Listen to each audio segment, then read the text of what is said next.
तो हेलो दोस्तों, स्वागत है आपका मेरे यूट्यूब चैनल पर। NIOS चैप्टर नंबर 8 पेंटिंग का जो है हम इम्पोर्टेंट क्वेश्चन आंसर करने वाले हैं। जिन बच्चों का एग्ज़ाम है तो वो बच्चे सिर्फ सुन लें, आपके जो है कंप्लीट हो जाएगा क्वेश्चन आंसर। तो चलो चलते हैं। तो चैप्टर का जो नाम है वो है राजधानी कला। राजधानी कला, इसका मतलब राजधानी कला का यहाँ से जो स्टार्टिंग है वो हिंदू परंपरा से है। तो पहला प्रश्न यही है, प्राचीन हिंदू परंपरा पर आधारित राजस्थानी शैली जिसका विकास 16वीं शताब्दी के आसपास हुआ, उसे क्या कहा जाता है? इसका उत्तर है राजपूती शैली। दूसरा क्वेश्चन है, राजपूत शैली का मुख्य केंद्र कहाँ पर है? तो कहाँ पर है? अगर से आपको राज्य शैली देखनी हो तो आप राजस्थान जाइए। राजस्थान में एक से एक नक्काशी कलाकारी मैं खुद देख के आया हूँ। ठीक है, तो तीसरा प्रश्न है, राजस्थानी लघु चित्रों का विकास किससे हुआ? तो किससे हुआ था? जैन पुस्तक शैली से जो है राजस्थानी लघु चित्रों का वर्णन हुआ था। तो हुआ क्या था कि जो जैन पुस्तक शैली है इसके बारे में हम विस्तार से पढ़ेंगे। अभी प्रश्न उत्तर कर लेते हैं, छोटे प्रश्न उत्तर है और बहुत जल्दी से हम कंप्लीट। टेम्परा शब्द का क्या अर्थ है? देखिए टेम्परा, ये टेम्परा बोलते हैं जब हम पेंटिंग करते हैं ना तो उसमें टेम्परा का शब्द सबसे ज़्यादा आता है। तो टेम्परा का मतलब होता है कि किसी सूखे हुए पेज पर या सतह पर पेंटिंग करना पानी के कलर से, उसे हम बोलते हैं टेम्परा शब्द। ठीक है, तो अगला क्वेश्चन है, किशनगढ़ शैली का सर्वाधिक प्रसिद्ध चित्र कौन सा है? तो है बड़ी ठणी, किशनगढ़। अब छठा प्रश्न है, किशनगढ़ शैली में बाद किन किन राज्यों का चित्रण किया गया? तो किन किन राज्यों का चित्रण किया गया था? राधा कृष्ण और तत्कालीन उत्सवों का। ठीक है, जो उस टाइम पे उत्सव वगैरह चल रहे थे। तो अगर से किशनगढ़ शैली में किन किन, तो याद रखना इन चीज़ों को और यही लिख के आना है। ठीक है, तो प्रश्न नंबर 7 है, किशनगढ़ शैली में किन किन रंगों का प्रयोग किया गया है? तो किन किन लाल, हरे और पीले रंगों का प्रयोग करा गया है? तो अब हम जो है प्रश्न अब जो है हम थोड़े से बड़े प्रश्न लेके चलेंगे। मतलब थोड़े से क्वेश्चन जो है और आंसर छोटे और प्रश्न छोटे, आंसर बड़े। तो पहला प्रश्न है, मेरू मेरू रागनी का विषय में क्या वस्तु के इसके चित्रकला की अवधि बताइए। तो जो मेरू रागनी का एक लघु चित्र है, एक छोटा सा चित्र है, ठीक है, जिसकी वस्तु ढोला मारू की कथा, यह मेवाड़ शैली के आधारित है। मेवाड़ शैली, मेवाड़ आइसक्रीम खाइए, वहीं कहीं जगह है। इसका चित्रकाल 1650 ईस्वी में हुआ था। चित्रकार साहिबुद्दीन, इसके बनाने वाले कागज, जल तथा ब्रश का उपयोग करा गया था चित्र में। राष्ट्रीय संग्रहालय नई दिल्ली में संग्रहित है। तो ये नई दिल्ली में ही रखा गया है। तो प्रश्न नंबर 2 है, किशनगढ़ शैली के विषय से आप क्या जानते हैं? संक्षेप में लिखिए। तो जयपुर के समीप किशनगढ़ रियासत बल्लभ संप्रदाय का केंद्र है। तो किशनगढ़ के नज़दीक रियासत बल्लभगढ़ संप्रदाय का केंद्र था, जहां राजा किशन सिंह के समय यह शैली के नाम से विख्यात है। प्रारंभ में यानी शुरू में उस शैली का वस्तु दरबार और शिकार का, किंतु इस शैली में राधा किशन और तत्कालीन उत्सवों का अच्छा चित्रण किया गया है। इस शैली की विशेषताएं हैं, स्त्रियों की कमानीदार भावें और लंबे खिंचे हुए नेत्र, गर्दन लंबी, लयात्मक उंगलियां, ठीक है, इत्यादि मिश्रित रंगों के स्थान पर लाल, हरे, पीले रंगों का अत्यधिक बल दिया गया है।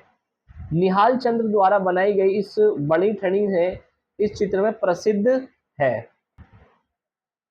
जयपुर राजस्थानी शैली के अंतर्गत चित्रकूट में राम भरत चित्र पर प्रकाश डालिए। तो इसका आंसर है, चित्रकूट में राम भरत चित्रकार गुमान की कलाकृति है। यहाँ चित्र रामायण का एक प्रसंग है इस चित्र में राम और भरत के मिलन के मार्मिक रूप में दर्शाया गया है। कुटी के पीछे ऊंचे पहाड़ और घने वृक्ष हैं। मैदान के चारों तरफ स्त्री पुरुष ऋषि मुनि लाल रंग की धोती पहने हुए हैं। स्त्रियां स्वच्छ श्वेत साड़ियों में दिखाई गई हैं। चित्र में प्रवृत्ति यानी प्रकृति जो है उसके चित्रण बड़े ही सुंदर ढंग से किए गए हैं। तो जयपुर राजस्थानी शैली में भरत और राम के बारे में बताया गया है। तो इसमें लेसन में हिंदी के लेसन में ये वाला भी लेसन है राम और भरत का, बहुत बढ़िया लेसन है। हिंदी के लेसन में आएगा, जो 12th क्लास के बच्चे हैं, ठीक है, उनमें मतलब 100% आना है वो, ठीक है। और अब हम चलते हैं, प्रश्न नंबर 4 है हमारा।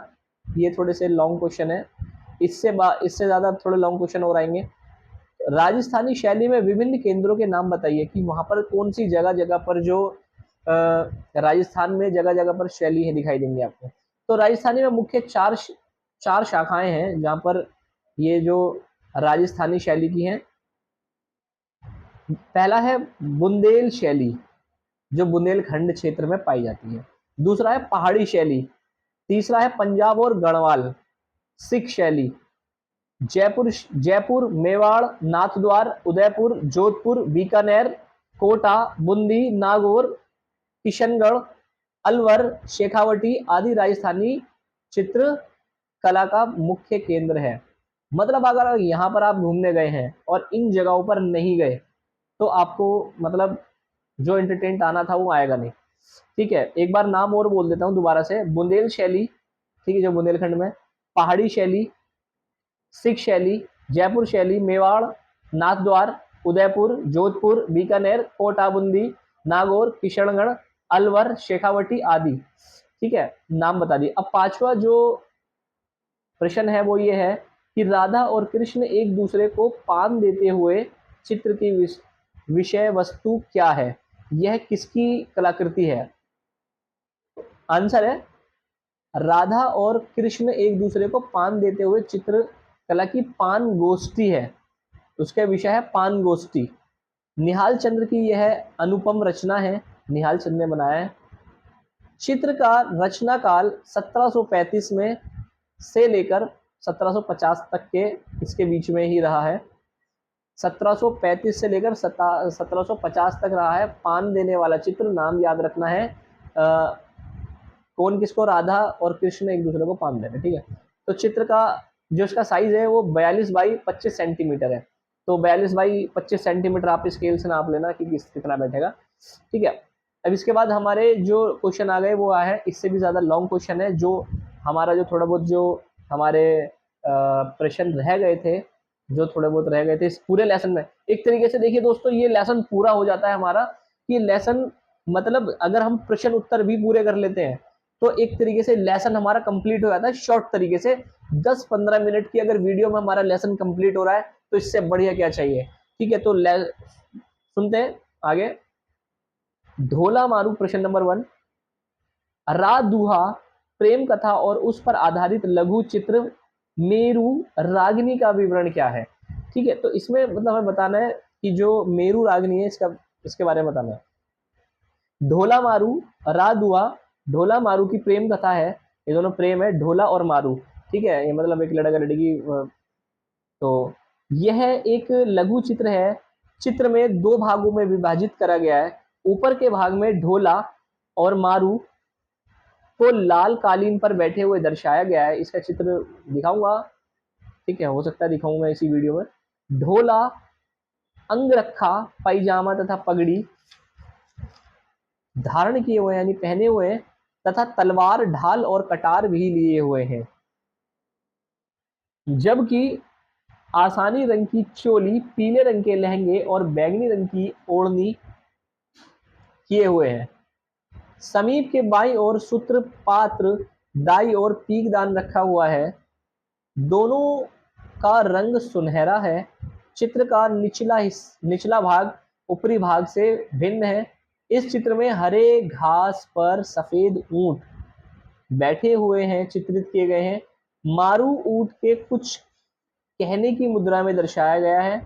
दर्शाई गई है, लड़की है भाई मारू। चित्र में दाहिनी ओर केले का वृक्ष है तथा मैदान में कहीं कहीं सफेद और लाल फूल खिले हुए हैं। तो ये हमारा जो था मारू और मारू ढोला, मारू लड़की है, ढोला लड़का है। ठीक है, अच्छा अगला प्रश्न है, बड़ी ठनी चित्र की विशेषता पर प्रकाश डालिए। ये सारी जो बड़ी ठनी और ये जो ढोला मारू है, ये सब जो है राजस्थान की शैलियों में ही पाया जा रहा है। ठीक है, तो मतलब इस चित्र में समझते हुए चलेंगे। बड़ी ठनी चित्र का विशेषता पर प्रकाश डालिए। किशनगढ़ की अनेक सुंदर कलाकृतियों में उपयुक्त चित्र बड़ी ठनी अपना एक विशेष महत्व रखती है। चित्रकार निहाल चंद्र की यह सबसे विशेष कलाकृति है मानी जाती है। इस चित्र में उल्लेखनीय विशेषता यह है कि लंबी छरहरी अति सुंदरता, एक चश्म, साइड फेस, चेहरे पर उन्नत ललाट, लंबी नाक, मधुर मुस्कान, कानों तक खिंची हुई लंबी आंखें, अधर लंबी बाहें, बाह ब्लाउज इत्यादि चित्र में आवश्यकता अनुसार सभी रंगों का प्रयोग किया गया है। बड़ी ठनी मुस्कान की तुलना में लियोनार्दो दा विंची, इसका नाम तो आपने सुना होगा। ये वही है जिन्होंने, ये साइंटिस्ट भी रह चुके हैं,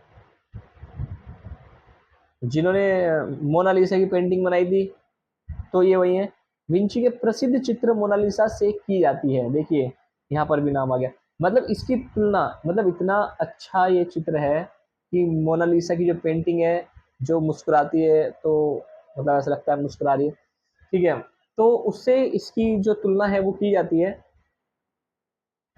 अगला प्रश्न है, राधा और कृष्ण एक दूसरे को पान देते हुए किस शैली पर आधारित है? चित्र का वर्णन कीजिए अपने शब्दों में। तो देखिए शब्दों में क्या कि निहाल चंद्र का चित्र है बनाया हुआ, राधा और कृष्ण एक दूसरे को पान देते हुए किशनगढ़ शैली पर आधारित है। इस चित्र को राधा और कृष्ण एक दूसरे को पान अर्पित कर रहे हैं, पान दे रहे हैं। ठीक है, दोनों एक चकोर पलंग पर बैठे हैं जिस पर सफेद चादर बिछी है। समीप में दासी पान लेकर बैठी है। इसके अतिरिक्त दो दासियां दाहिनी और बाई दासियां खड़ी हैं। चित्र में एक दासी अधलेटी मुद्रा में दिखाई गई है। एक चित्र व्यक्ति बांसुरी बजा रही है, जबकि दूसरा जो व्यक्ति है एक पतली छड़ी लिए बैठा है। कृष्ण के सर पर राजशाही पगड़ी है। इस कलाकृति के अद्भुत प्रतिमा का एक दर्शन किया है। इस चित्र में चित्रकार ने प्रकृति को बड़े सुंदर और आकर्षक रूप में किया है, जो किशनगढ़ के लघु चित्रों को प्रमुख विशेषता है। ठीक है, एक प्रश्न और है, जयपुर शैली की विशेषता का उल्लेख कीजिए। तो मुगल शैली अपने स्थानीय परिवेश में एक जयपुर शैली के रूप में प्रकाश में आई। इसका कारण था कि मान सिंह को मुगल चित्रों ने भेंट मिले थे। तो इस शैली का युग 1600 से 1900 तक का माना जाता है। जयपुर शैली के चित्रों में व्यक्ति तथा श्रृंगार सुंदर समन्वय मिलता है। कृष्ण लीला, राग रागिनी, रास लीला, अतिरिक्त शिकार, हाथियों की लड़ाइयाँ अद्भुत चित्र शैली में बनाई गई हैं। मानव जो आकृतियां बनाई गई हैं उसमें चेहरा गोल बनाया गया है। ठीक है, तो इस शैली में बनाया गया है। 1600 से लेकर 1900 तक के जो चेहरे बनाए गए हैं वो गोल चेहरे बनाए गए हैं।